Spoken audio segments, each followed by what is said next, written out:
I'm Audra and I'm a librarian here at EVPL.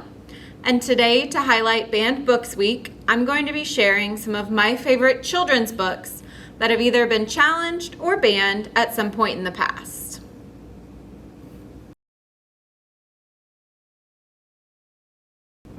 So before we get started, I want to talk a little bit about what Banned Books Week is.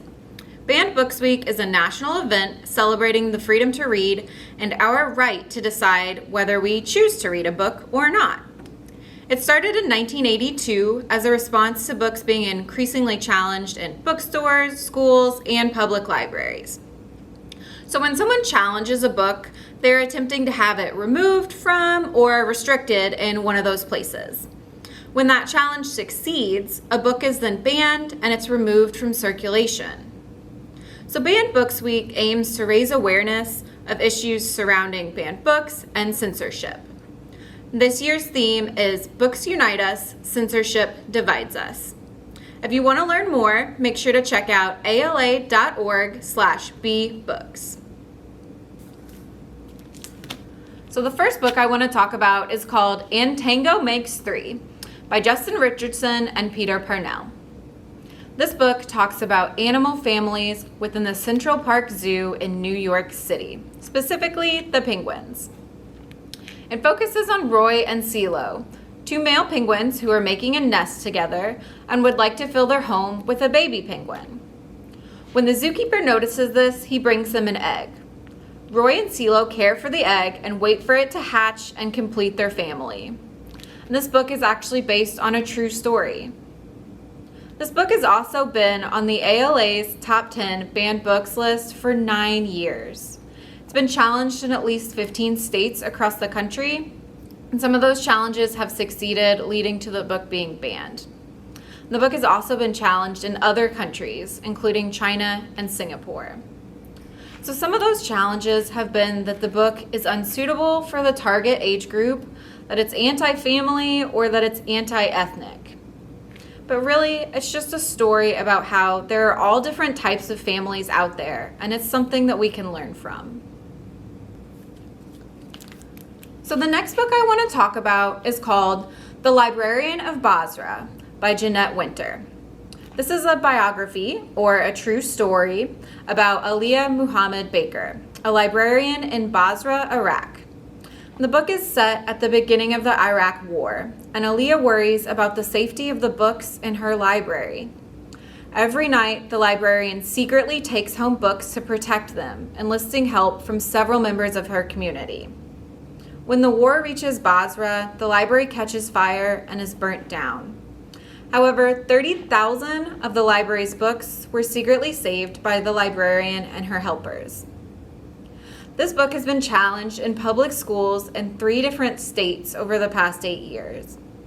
Some of those challenges are for being un-American, promoting religions other than Christianity, and depicting the violence that occurred during the war.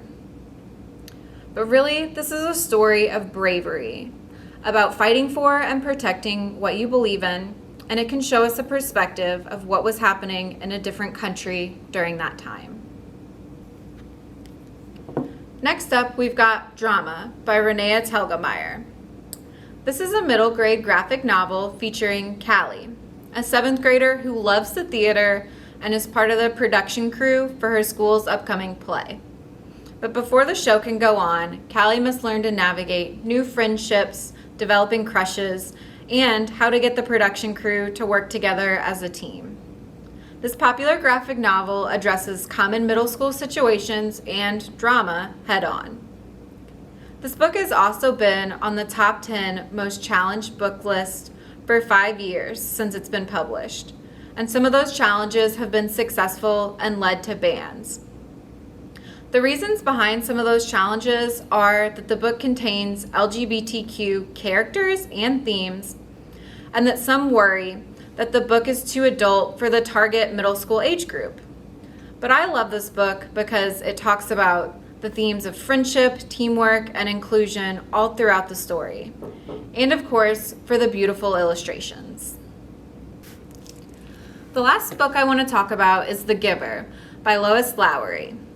This is a Newbery Award-winning classic about Jonas, a 12-year-old boy who lives in what seems like the perfect world.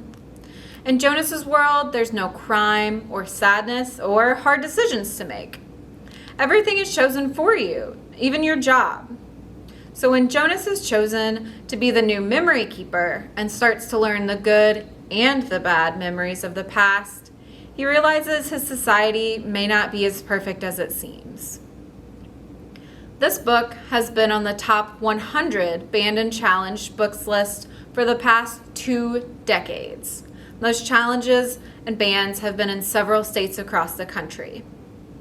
Some of the reasons for them include that the book is believed to be unsuited to any age group, and that it deals with tough topics, including sex, suicide, and euthanasia.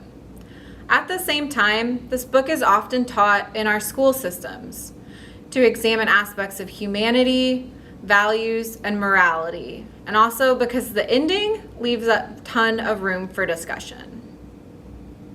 Thank you for joining me to celebrate Banned Books Week. You can check out these titles and more banned books at EVPL.